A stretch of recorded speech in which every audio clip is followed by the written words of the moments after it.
Hi, so i-share ko lang kung paano yung ginagawa ko para ma-manage lahat ng students ko and para ma-prepare ko na yung classes nila and yung schedule. So normally, I have my booking sheet. Okay, so ito yung booking sheet na ginagamit ko for my students. So all the parents have access sa booking sheet na to. So nilalagay lang nila dito yung names ng mga anak nila sa selected um, schedule nila.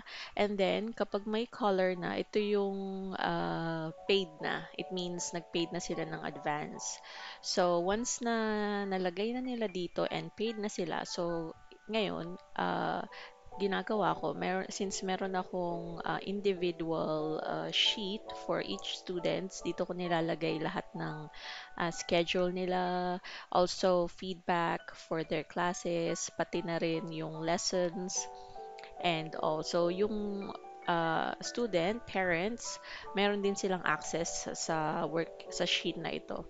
And then, kapag nalipat ko na dito yung bawat schedule nila, nalipat ko na dito and then saka naman ako gagawa ng class in uh, classroom. So, pag gumawa ka dito, create class lang usually. Create class and then ilalagay mo dito yung class name and then i-add mo yung mga students. Okay, so hindi na mag-create class. And usually kapag free account ka, meron ka lang 20 free classes.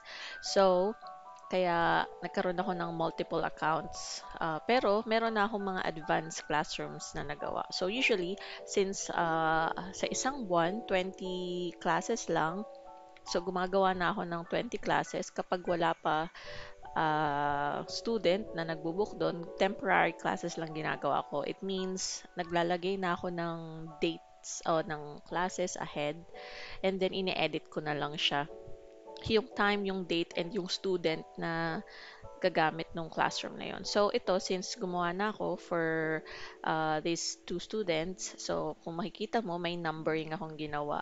So once na nilagay mo na yung name dito, automatic na yan. Kapag gumawa ka, nag-add ka ng lesson, automatic lalabas na yung next number. So, which is 15. So, number 15. So, dito sa sheet, nilalagyan ko rin ng numbering para nakikita ko. And madali ding ma-backtrack pati kung may nag-cancel ng lesson. So, number 15, as you can see, it's Winston and yung date is December 21. So, dito, dahil magkapatid sila, remove ko lang yung isang name and then December 21, yeah, and then yung time, which is 5 o'clock. And then, alam na nila yan na 25 minutes lang yan. So, dito kasi hindi mo siya mababago kapag free account ka. And then, create class lang. So, at least, nakikita ko. And then, to check din, dun sa mga students ko, tinitignan ko dito sa calendar. Okay. So, yeah. Also, pwede ka rin magbukas ng 2 or 3 accounts. Depende sa kaya ng computer mo.